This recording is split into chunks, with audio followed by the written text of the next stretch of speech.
Hello friends, Australia T20 world cup నుంచి eliminate అయింది. దోల తీరిందనమాట.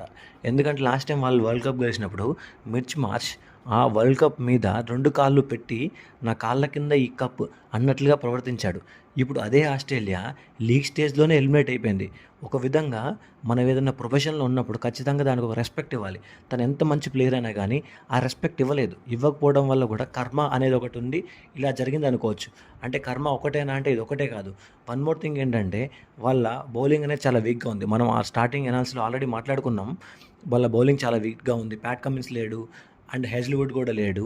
Stark retirement ఇచ్చాడు. సో వాళ్ళ బౌలింగ్ అనేది చాలా చాలా వీక్గా ఉంది. బాగా వేయలేదు. బ్యాట్స్మెన్ ఎవరు కూడా అంత ఫామ్లో లేరు. స్టార్టింగ్లో ట్రావిస్ హెడ్ అంత ఇంత అన్నా కానీ తర్వాత ఎవరు బాగా ఆడలేదు. సో ఫైనల్గా ఆస్ట్రేలియా ఎలిమినేట్ అయిపోయింది. ఆస్ట్రేలియా ఎలిమినేట్ అవ్వడం చాలా మంచిది. ఎందుకంటే నాకౌట్ గేమ్స్లో ఆస్ట్రేలియా బాగా ఆడే ఛాన్స్ చాలా ఎక్కువగా ఉంటాయి. ఇప్పుడు ఎలిమినేట్ అయిపోయి మంచిపోయింది అని నేను అనుకుంటున్నాను. మీరేమనుకుంటున్నారు? ఖచ్చితంగా కామెంట్ చేయండి.